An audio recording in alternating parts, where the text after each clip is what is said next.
everybody, and welcome to two meetings tonight. The first one, of course, is the Planning Committee. And I'm standing in for the chairman, who's unfortunately been delayed. So, perhaps apologies for absence, please. Yes, Chairman. So, Councillor Duffy, Councillor John Grady, Councillor Sinton, and Councillor Morris. Thank you. Item 2, declarations of interest. Do we have any declarations of interest? I'll bet that is a no. Item 3, then the minutes. The firm has a correct record of the minutes of the 6th of November. Would somebody like to propose that? I'll propose that. Second. And all in favour, please. Thank you. Thank you very much.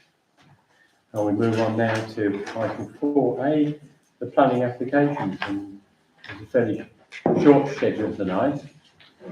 The first one being 4 King George Avenue. Anything on that one? On this one, Chairman, it was valid right at the end of October 31st and it ended on the 22nd. We should be able to still put a response in now. There's no neighbours' concerns and just 2 statutories, which were the drainage, which is in principle fine, and the county. Thank you. Would anyone like to? The applicant got the Wildlife Trust to do a bat survey. They couldn't find anything wrong or anything amiss, and no sign of bats. But they did recommend the installation of a bat box. And as we're supposed to consider biodiversity with every application, then we can say, yeah, we agree with that, or something like that. That's a useful suggestion. Any other comments on this one, please? No? Would anyone like to propose approval? Okay. Propose, and I think it's second. Yeah. And all those in favour of approval? Thank you. That's carried, I think, unanimously there. No against. Now we'll move on to the next one then, number 7, Alexander Avenue. And again, it's anything Very similar timescales. No neighbours' responses. WRS it is a standard recommendation just on there's former gravel pits nearby, so it's on land contamination possibility. Some recommendations there, and the drainage one from which it was fine. Okay. Okay, can I have some input on this one, please? Was there some talk about the possibility of gas coming out of it? Yeah, when a application or a development is near to former land use for tips or extraction, so in this case it's gravel extraction, there's the possibility of methane gas, so they just ask for various checks and things. It comes under Worcester Regulatory Services. It's fairly standard because there's quite a lot in this area. Oh, thank you for that. And obviously we don't have to specify that because it's all. I found it interesting. Well, it's useful to know what we're discussing. Would anyone else like to raise anything on this one? I personally couldn't see any reason that we would object, and I'll be happy from the chair to propose approval on that one. Do I have a seconder for that? We will do. And all in favour, please. Thank you. All right. Next item then is 38 Clifford Road, removal of detached garage and erection of 2-storey side extension.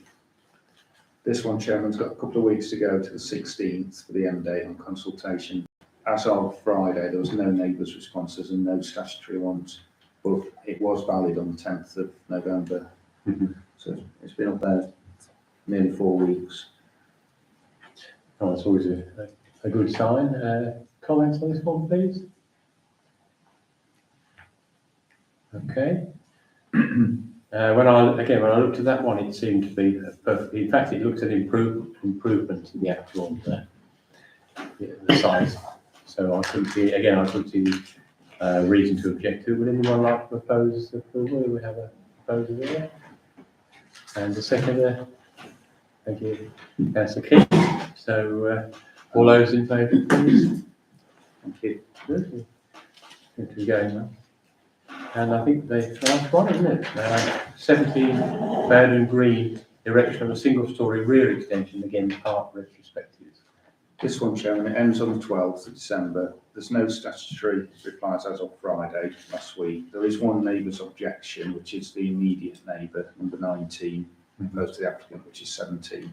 And it's just a letter of concern covering the retrospective aspect, which they are entitled to do it retrospectively, and just on the actual scope and layout. So on the plans, that's the former, that's the new, with the extension added, and the same from the neighbour's perspective and the developed on there. So that's their letter. Thank you for that. In fact, I will just mention, we talked about it before, that any planning application which is retrospective, we have to treat it exactly as though it wasn't retrospective. And there is no, whatever you might personally feel about that sometimes, and other people may feel, in planning law, there is no penalty for a retrospective application at all. So there we are. Again, can I have any comments on that one? Councillor Harrington. Yeah, I don't know all about single-storey extensions, but apparently they need the permission now because they're going to render it into an off-white colour rather than the brick of the existing house. I don't know why, but apparently that's got to be done. And they're going to install a water butt or butts, but I don't think that's going to make much difference because they tend to overflow anyway, and that's about it really. Okay, yeah, so I hadn't realised that. So what it's probably saying, in fact, is that the extension probably started within what's known as permitted development. And again, I think everybody's clear on that, but just emphasise the point that on a building like that, you can erect a certain volume of extra building, providing various conditions. It mustn't be too near to the border and so on. And I assume, as you say, because it's a change of material, that would then require the permission. But as regards the actual work itself, then from a retrospective point of view, I guess that's probably why it's happened, because I've seen several like that where people start off in good faith with a permitted development and don't realise that, for instance, the fence they put up is more than a metre high by the carriageway, so it has to be applied for plan permission and that sort of thing. So I think that probably just fell foul of it. I think that's possibly part of the reason why the neighbour has complained, is because they consider it to be unsightly. Yeah. So, and it's part retrospective, retrospective, so some of it is within permitted development. Yeah, so it sounds like it probably started and then there was an objection to the colour, possibly. But, how do we feel on that one? Would anyone like to propose on that one? Oh. Again, I can't see any reason for refusal. So I'm happy to propose approval from the chair. Could we have a seconder? Thank you very much. And all those in favour? Okay. There we go then. So move on to item 4B, amended planning applications. None have been received. And then we move on to quite a number of items on the next page, which are all for information. And I'm going to take them read, but if anybody wants to make a comment or a question, I'll just go through the actual headings. So item 5, decisions of the planning authority. And you see here, no refusal notices have been issued since the last town council meeting. Okay, item 6. Withdrawal of planning application, there was one notified there. But again, that's just purely for information. Item 7 is a Road Traffic Regulation Act, again temporary closure of footpaths and so on to allow work to continue, again for information. Number 8 then, again, is a similar sort of thing, a temporary road closure for information. Item 9, again, restricted road, 40 mile an hour speed limit on various roads in Droitwich Spa, Cutmore Green and Hampton Lovett. And basically, it looks to me like this is simply a tidying up of the legal situation to make sure that the actual orders that are enforced accurately match what's going on. And again, it's good information. And item 10, again, the footpath closure, again, to allow work to be done. And again, just good information. So, nobody anything to raise on any of those. I think we can duly note them. And I'll see you come to the end of the I'm not more tidy on the next page. No, in this case, I will now formally close the meeting. Thank you. Thank you. I should now say goodbye everybody and go and swim home.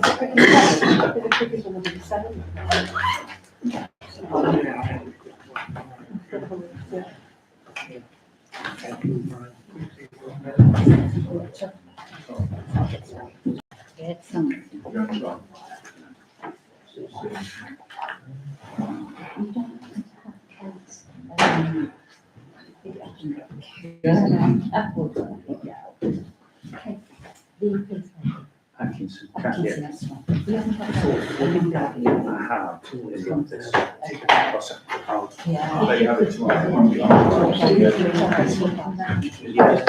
Nothing bad else than and separate issues.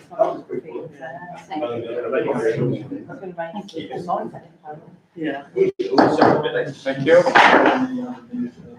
Then we move on down to the Resources Committee meeting, please, which I'll also chair tonight. And could I have policy instructions, please? Yes, Chairman. So Councillor Davidson, Councillor Richard Morris, Councillor Sinton and Councillor Grady. Thank you for that. And again, do we have any declarations of interest for this one, please? No, I'll take that as a no. And item 3 then, to confirm as a correct record the minutes of the meeting held on the 9th of October. Could I have a proposal for that, please? Thank you. And the seconder, I think. There we go. And everyone in favour, please, on the committee? Thank you. Item 4, collision damage to bus shelter. And in fact, I think a lot of people aren't aware that the Town Council look after quite a few bus shelters. Would you like to just run through that? Yes, Chairman. I think this one was mentioned on Community and Amenities in early November, but it was just to confirm that unfortunately we've got no recourse due to the age of the structure and the circumstances that it was an uninsured driver, apart from possibly to the Motor Insurance Bureau, but no recourse to our insurers on it. It's covered for public liability, but not on value. No, okay.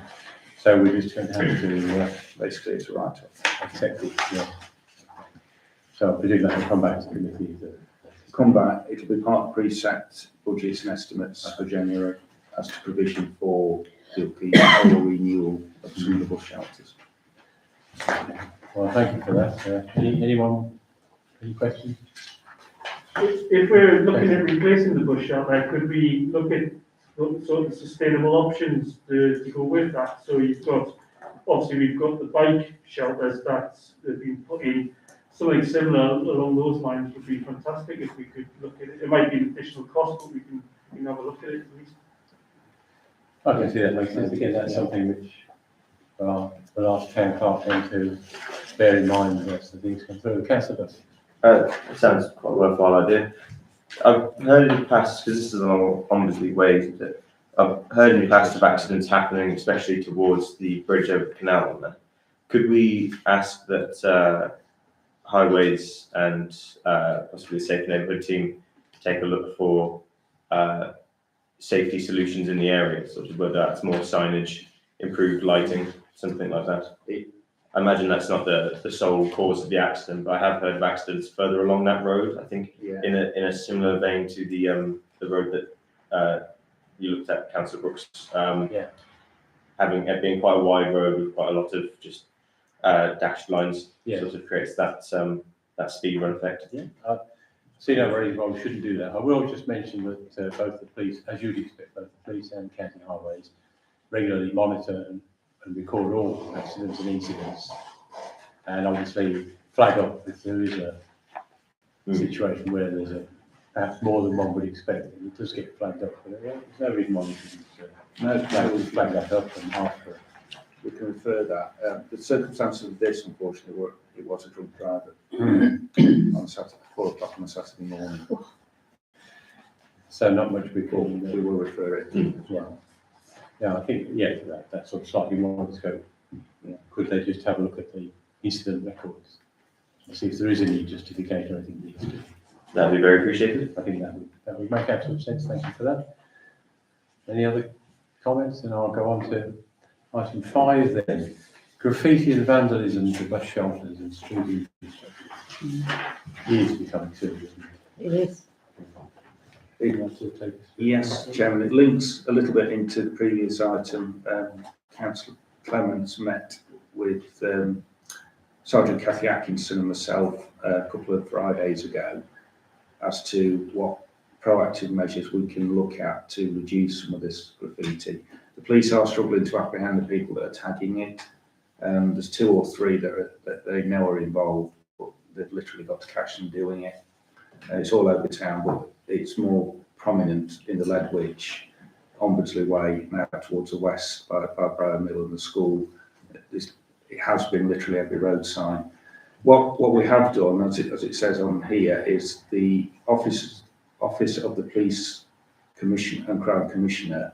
There is some funding available through them, and Cathy has managed to source some funding to come through from them, which would pay for some of the, what we call the anti-graft product. I'll give you an idea how much that is. It's £360 for a 5 litre drum.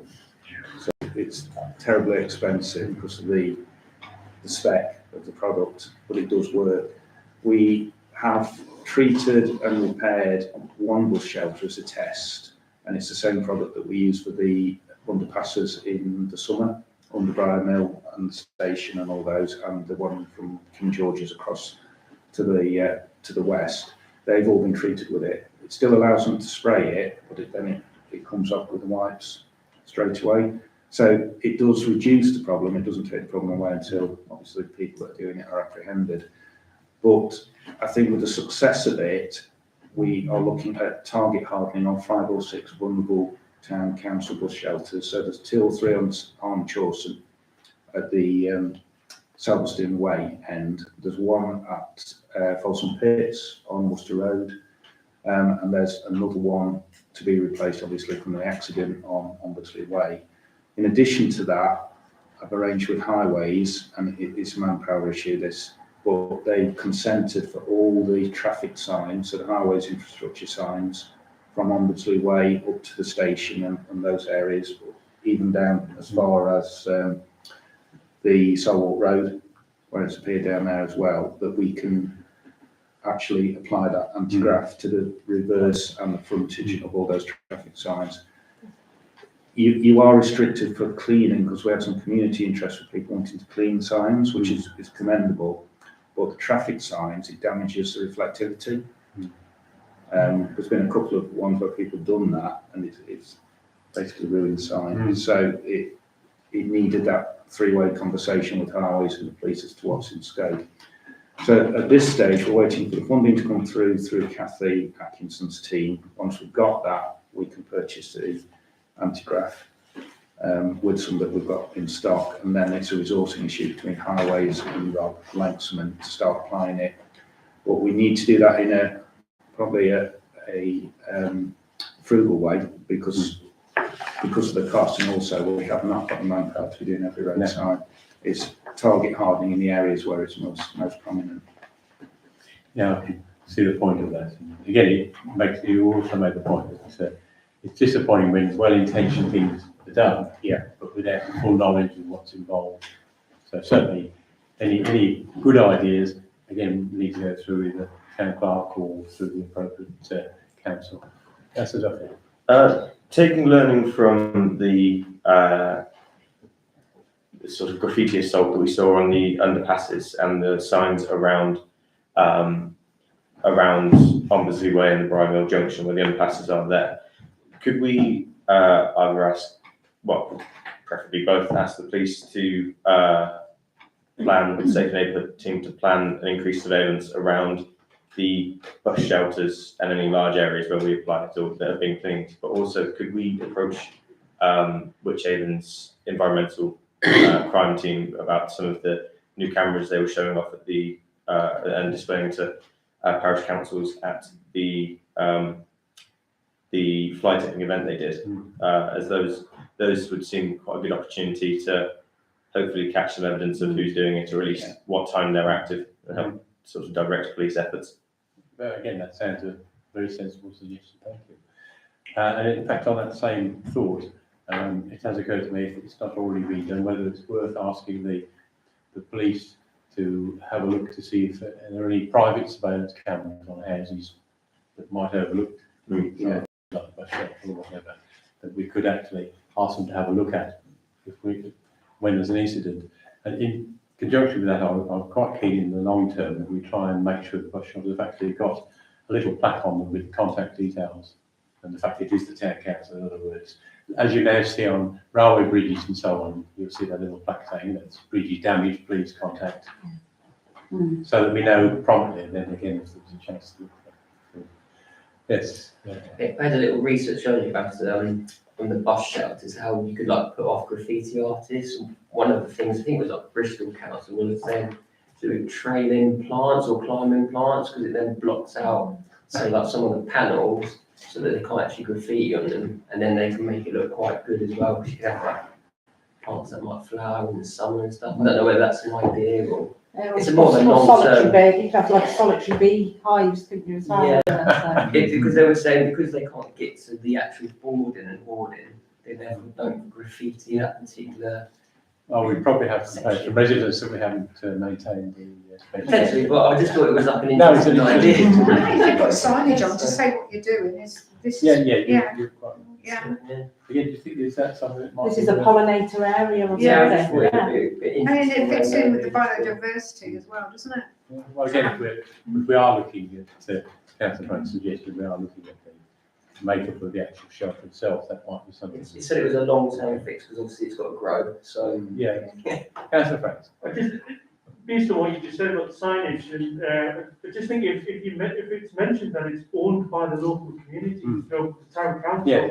right, it's not just some faraway corporation or something like that. It's locally owned. It might make them feel a bit more guilty about doing it. I'd like to think. But certainly, because I'm quite see members of the public see something going on, I'm not really sure who to contact, and people are very reluctant to dial 999 for something like that, although it is a crime. You know, but yes, you know, again, that might be something we can look at, because we're doing some a different scheme where it requires really the same fixing and plaques and things, so possibly. Thank you for that one. And I'll move on then to item 6, Salwalk Road, solar vehicle activated speed sign. And again, another disappointing story. It's the same theme, unfortunately, Chairman. It is connected to item 5 because the tag is one of the common ones. It's currently in my office, this sign, but if we can repair it, we will. Some components are missing, but it could be a write-off. We'll get the squad on the business squad looking for the bits. Yeah, it's a screen frontage, doesn't it? Yeah. Councillor Hopkins. I think that one could be used as a trial, because I mean these are more expensive than the speed signs, and we could try and test the camera to see what sort of visibility we get around the camera, because it seems to me that we should put people off from doing things rather than have to pick up pieces after they've damaged it. And I mean, we've got another one in Westwood Road, but I must admit the only thing they've ever done to that is turn it round so it faces the woods. And I had to put it back about 3 times. But but nevertheless, that one is possibly more overlooked by pedestrians than that particular one we're talking about now. And it could be worth just doing it as a trial. Yeah. Put it on a lamppost so they can't possibly damage the camera, but you're still able to get a picture of the individuals doing it. And I wouldn't even warn them. The best thing would to catch them. Well, I think we've agreed we're going to look at that. Yeah, as a general thing, yes, you're quite right, that would be useful. Councillor Franks. If we're replacing cameras, can we look at getting I know it's me trying to spend more money, but I was talking to the police and they were saying that you can get ones that do data logging, so it records the number of cars that pass, as well as their speeds and stuff like that. So if the more data we can gather, the better we can sort of say to the police that, there's 25% of the cars are all speeding, 20% over the limit and stuff like that. And it would just provide us with more data really for going forward. That's an interesting thought, but again, that's something which county highways do. You may have seen from time to time where they have a box mounted at the side of the road, and there's actually a couple of, well, I think they're actually rubber tubes, but they run across the road, and they do that speed monitoring. They did mention that, but obviously there's very limited equipment going right across Worcestershire. And I know the local speed team have got one that they're trying to use, but again, that's quite limited in ways they can use it. But they were saying that they can get speed cameras now, which just do it regardless. Yeah. Well, of course, this isn't a speed camera, as you appreciate. No, but it's a speed awareness sign. Yes, So it's they speed, can yes. do it as well. Yeah. So that's what I mean. It's those speed signs which can actually do data logging as well. Yeah, that's something that could be looked at. Yeah. So, again, a good suggestion. Okay. And as Councillor Razor just mentioned, I had a word with her. She's going to ask the litter pickers and so on just to keep an eye on for this front thing. And if anyone does see it, I mean, they're about that sort of size. Please grab it if you see it.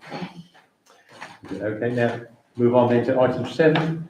Some good news, I think. Just confirmation, Chairman, this one, the heating went well, the replacement of the 2 tandem boilers, all to plan, all to costs as well, as indicated, so we're pleased with that. And if anyone has a look at it, actually, if you don't have to be an engineer to see what a really nice, tidy installation has been done here. The quality of the work is perfectly obvious. And again, very clear. And also the timing was impeccable, I think. It was done just before the frosts, so that was perfect. And then item 8, we'll move on then. Sorry, did you want to say? No, I'm just agreeing. Oh, sorry. I'm doing a nodding dog, I think. No, it is. I was just going to say, it is nicely presented. It's all copper. Have anybody seen it? It's copper and.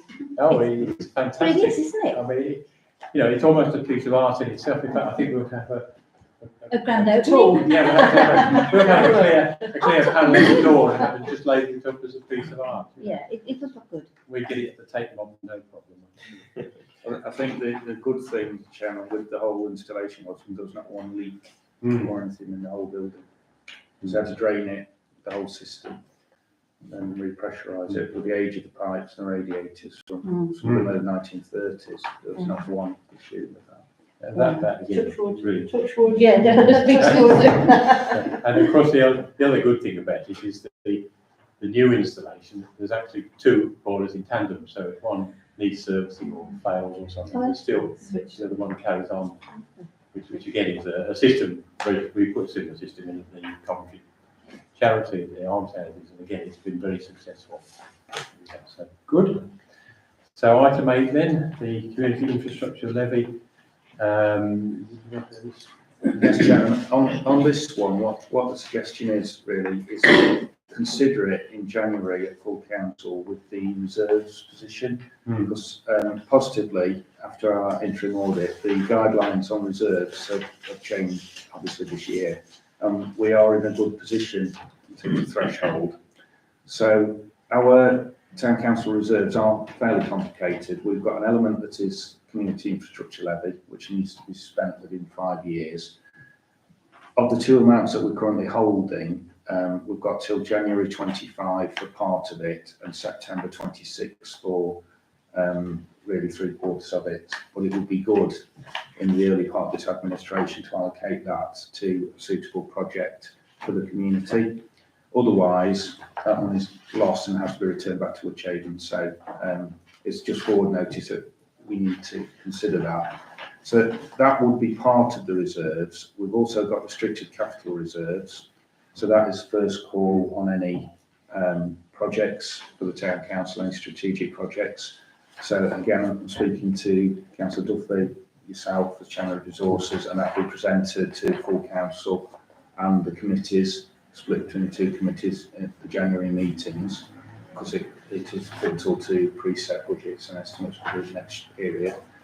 And then we have got general reserves as well, so we need to look at that whole position, but it's probably relevant to give notice to consider what will be the best allocation of that community infrastructure levy, I think, for next month, so people can think and agree suitable projects.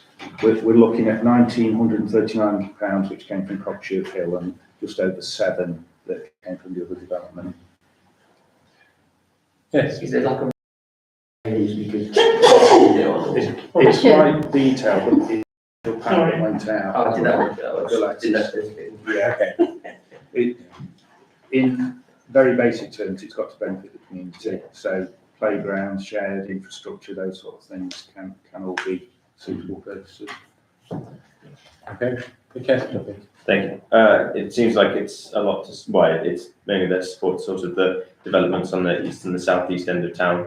I know in the past, Richard's told me that there seems to be less bus service over there than we get on certain other parts of the town.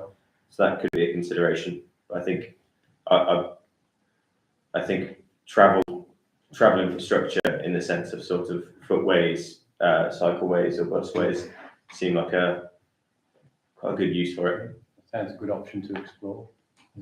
Well, I think basically this is just one small part of the whole financial package, and so I'm going to really, I guess, as been said, that we defer this to the full council with the budget, so all of the financial things are considered as a holistically, make sure we read it together.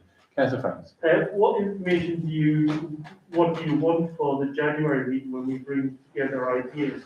I mean, how much, do we need to do a sort of a statement? So do we need to put some costs in? What type and level of information do you need for that? Well, really, it's as was sent out. I've broken down the 2 amounts, so those amounts can only be spent on those sorts of projects. So it can all be allocated, or it can be split between different projects. Oh yeah, well, like if I come up with a project for a new swing at the park sort of thing. Yeah. What do you need in terms of information? Do you need a product information, a statement on what it would be used for, issues around it? I mean, Statement of purpose, really. It's the town council's allocation of money to use. It's just got to fit those criteria. And then I do a return each year to Woodhaven, and then if we don't spend it within that period, we have to send it back. So we are entitled to spend it as long as it's within those criteria.